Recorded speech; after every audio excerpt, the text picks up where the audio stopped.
দীর্ঘ ৩৩ বছর পর ভোট নেওয়া হলো জাহাঙ্গীরনগর বিশ্ববিদ্যালয়ের হল এবং সংসদ নির্বাচনে। এখন চলছে গণনা। বৃহস্পতিবার সকাল ৯টা থেকে বিকেল ৫টা পর্যন্ত চলে বিরতিহীন ভোট গ্রহণের ৫ ঘন্টা পর রাত ১০টা থেকে শুরু হয় গণনা। সিনেট ভবনে কেন্দ্রীয়ভাবেই জাকসুর গণনা চলছে। প্রথাগত পদ্ধতিতে হাতে গোনা হচ্ছে এবারের ব্যালট। প্রথমেই গণনা হচ্ছে ২১টি হল সংসদের প্রাপ্ত ভোট। এখন পর্যন্ত ৯টি হলের ফলাফল তৈরি হয়েছে, তবে এখনও ফল ঘোষণা দেয়া হয়নি। হল সংসদের পর জাকসু কেন্দ্রীয় ছাত্র সংসদের ভোট গণনা শুরু হবে।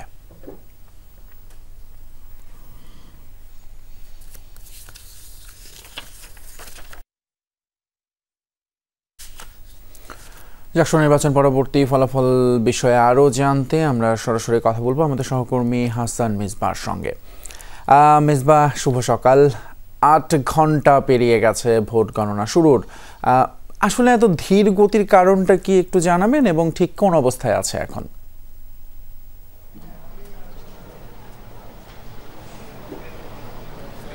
এ পর্যন্ত ১১টি হল সংসদ নির্বাচনের যে ভোট গণনার কাজ সেটি বলা চলে যে শেষ হয়েছে।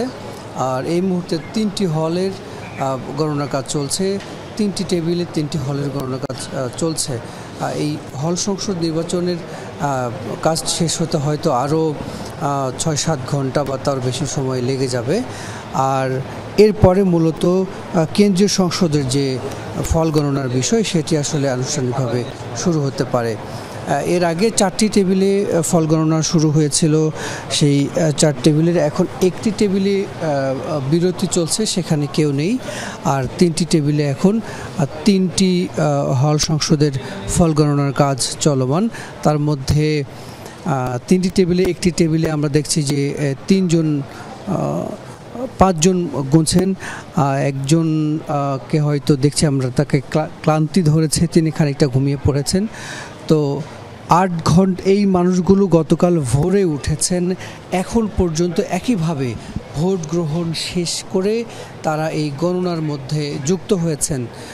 সুতরাং ক্লান্তি আসা স্বাভাবিক এবং একটি টেবিলে তো কেউ নেই, সেটি ফাঁকা আছে। অর্থাৎ আপনি যে প্রশ্নটি করেছেন কেন এত সময় লাগছে বা দীর্ঘসূত্রতা কেন, কারণ হিসেবে বলা যায় যে এই ভোট গণনার যে বিষয় সেটি আসলে তো ওএমআর মেশিনে হওয়ার কথা ছিল। সেই জায়গা থেকে সিদ্ধান্ত বদলে অ্যানালগ বা হাতে গুনবার যে বিষয়টি সেটি করা হচ্ছে, যার কারণে এখানে দীর্ঘ সময় লাগছে। আর এই জায়গাটিতেই ভোট গণনা কিংবা আনুষ্ঠানিকভাবে এখান থেকে ফলাফল ঘোষণা হবে, সেটির জন্য এটি পূর্ব নির্ধারিত ছিল, যার ফলে এই জায়গাটিও পরিবর্তন করা হয়নি।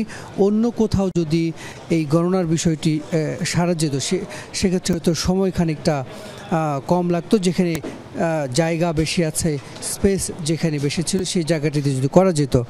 আরেকটি বিষয় শিক্ষার্থীরা প্রশ্ন তুলেছেন, সেটি হচ্ছে যে 21টি হল অর্থাৎ 21টি কেন্দ্র ভোট গ্রহণের পরে সেই কেন্দ্র থেকেই যদি ফলাফল গণনা করে এখানে আনা হতো, সেক্ষেত্রে এখান থেকে আনুষ্ঠানিকভাবে ঘোষণার বিষয়টি হতো। অর্থাৎ সেখানে 21টি কেন্দ্রে 21টি দল আলাদাভাবে এই ভোট গণনা করলে সময় কম লাগতো। সেই ক্ষেত্রে খুবই অল্প সময়ের মধ্যে তারা এখান থেকে শুধু ঘোষণাটি দিতে পারতেন, সেটিও আসলে করা হয়নি। দাবির মুখে সবগুলো ব্যালট বাক্স এখানে এনে জমা করা হয়েছে এবং বিকেল 5টার পরে ধারাবাহিকভাবে ব্যালট বাক্সগুলো এসে পৌঁছেছে। সেক্ষেত্রে 5 ঘন্টা সময় লেগেছে, কারণ কবি নজরুলে সেই ভোট গ্রহণ বিলম্বিত হয়েছে। সেখানে 7:30 পর্যন্ত ভোট চলেছে। এরপরে গণনায় কে অংশ নেবেন এবং সার্বিক প্রস্তুতি সম্পন্ন করতে করতে নানান জটিলতায় এই ভোট গণনা শুরু হয়েছে রাত 10টায়। তো সব মিলিয়ে নানান জটিলতায় বলা চলে যে এই দীর্ঘসূত্রতা কিংবা ভোট গণনায় বেশি সময় লাগছে। এটি শেষ হতে তারা বলছেন দুপুর নাগাদ শেষ করবেন, তারা একটি ঘোষণা দিয়েছেন দুপুর নাগাদ শেষ করবেন। এটি আসলে কিভাবে দুপুর নাগাদ শেষ করা সম্ভব সেটি আমরা বুঝে উঠছি না।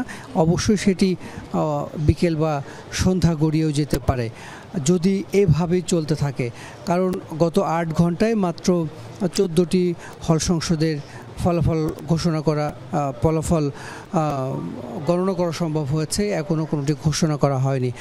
আর হল সংসদের চেয়ে কেন্দ্রীয় সংসদের ভোটের সংখ্যা বেশি এবং সেখানে 3টি কেন্দ্রীয় সংসদের 3টি ফর্ম আছে, 3টি ফর্মে 25টি পদে ভোট গণনা করতে হবে। সেই জায়গায় এখন যা সময় লাগছে সেখানে সময় আরও বেশি লাগবে। ফলে সকালে তারা এই গণনার টেবিল বাড়াবেন কিনা কিংবা কোন প্রক্রিয়াতে বিষয়টিকে আরও গতিময় করবেন সেটি আসলে দেখার বিষয়। তবে আনুষ্ঠানিকভাবে নির্বাচন কমিশন থেকে আমাদেরকে কিংবা প্রশাসন থেকে আমাদেরকে কোনো কিছু জানানো হয়নি যে এটি তারা কীভাবে দুপুর নাগাদ শেষ করবেন এবং দেশবাসীকে জানাবেন।